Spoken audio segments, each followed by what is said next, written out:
Hello everyone. आज हम पढ़ेंगे कविता बरसात की आती हवा और इसके कवि हैं हरिवंश राय बच्चन।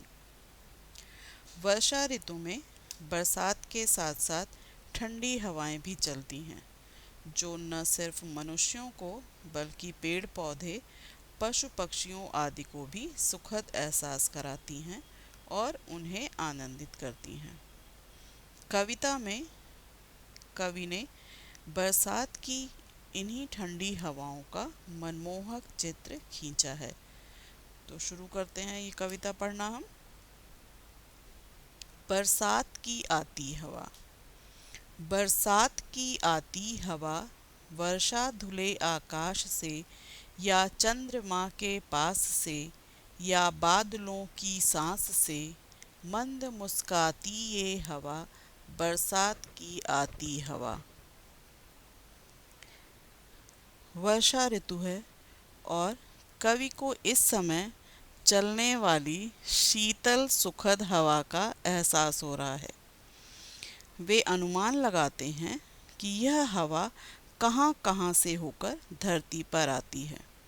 इसीलिए वो कहते हैं कि बरसात की आती हवा वर्षा धुले आकाश से या चंद्रमा के पास से या बादलों की सांस से, मंद मुस्काती हवा बरसात की आती हवा। वे कहते हैं कि शायद यह हवा वर्षा से धुले हुए आकाश से या चंद्रमा के पास से आती है या यह हवा बादलों की सांस ही है। उनका कहना है कि यह कहीं से भी आती हो, पर यह हवा मंद मंद अर्थात धीरे धीरे मुस्काती हुई बहती रहती है और मन को आनंदित करती है। आगे पंक्तियों में वो कहते हैं, यह खेलती है ढाल से, ऊंचे शिखर के भाल से, आकाश से पाताल से, झकझोर लहराती हवा बरसात की आती हवा। शब्दार्थ जानते हैं पहले। ढाल का अर्थ होता है ढलान और भाल का अर्थ होता है मस्तक या माथा। झकझोरने का अर्थ है जोर जोर से हिलाकर।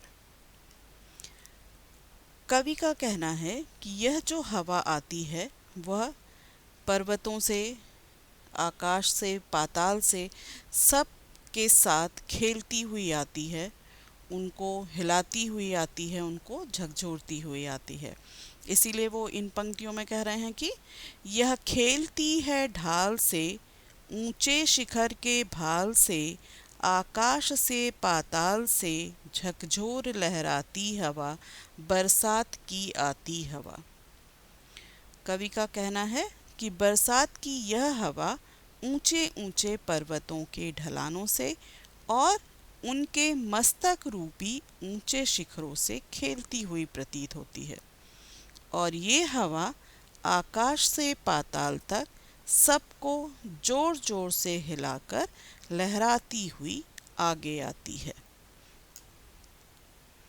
कविता की अगली पंक्तियों में कवि कहते हैं, यह खेलती तरुमाल से, यह खेलती हर डाल से, हर एक लता के जाल से, अटखेलती इठलाती हवा बरसात की आती हवा। शब्दार्थ पहले जानते हैं। तरुमाल का अर्थ है पेड़ों की कतार। अटखेलती का अर्थ होता है किलोल या किल्लोल करना।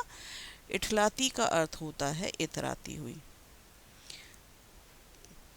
इन पंक्तियों में कवि का कहना है कि यह जो मतवाली हवा है वह इधर उधर इतराती हुई घूमती है और हर जगह से वो निकलती है, पेड़ों को, पौधों को, उनकी लताओं को हिलाती हुई, उनके साथ अटखेलियाँ करती हुई आगे बहती जाती है। तो कवि कह रहे हैं इन पंक्तियों में, यह खेलती तरुमाल से, यह खेलती हर डाल से, हर एक लता के जाल से, अटखेलती इठलाती हवा बरसात की आती हवा। उनका कहना है कि बरसात की हवा पेड़ों की कतार की हर एक डाल के साथ टकराती है और उन्हें तेजी से हिला हिलाकर उनके साथ खेलती है। और यह हवा हर एक लता की कोमल बेलों के साथ आनंदित होकर किलोल अर्थात अटखेलियाँ करती है और इतराती हुई उनके साथ खेलती हुई आगे बहती जाती है। कविता की अगली पंक्तियों में कवि का कहना है कि यह हवा आखिर आती कहाँ से है। तो उनका कहना है, यह शून्य से होकर प्रकट, नवहर्ष से आगे झपट, हर अंग से जाती लिपट, आनंद सरसाती हवा, बरसात की आती हवा। अर्थ जानते हैं शब्दों के। शून्य का अर्थ होता है आकाश, नव का अर्थ है नई, हर्ष का अर्थ है खुशी या प्रसन्नता, अंग का अर्थ है शरीर, झपट का अर्थ है बढ़ना, आनंद का अर्थ है खुशी या प्रसन्नता, सरसाती का अर्थ होता है बिखेरती या फैलाती। इन पंक्तियों में कवि कह रहे हैं कि यह शून्य से होकर प्रकट, नवहर्ष से आगे झपट, यानी बरसात की ये जो हवा है शून्य अर्थात खुले आकाश से प्रकट होती है और नई खुशियों के साथ आगे बहती रहती है। हर अंग से जाती लिपट, आनंद सरसाती हवा, बरसात की आती हवा। कवि का कहना है कि ये शीतल हवाएं हर किसी अर्थात सभी प्राणियों के शरीरों अंगों से लिपटकर उन्हें हर्षित करती है, उन्हें प्रसन्नता देती है, उन्हें खुशियाँ देती है। और इस तरह बरसात की यह हवा चारों ओर आनंद बिखेरती हुई, सभी के मन में तृप्ति और उमंग भरती हुई, यह शीतल हवा सुखदाई और सभी को आनंदित करती हुई आगे बहती जाती है। आशा है कि आपको इस कविता का अर्थ समझ में आ गया होगा। धन्यवाद।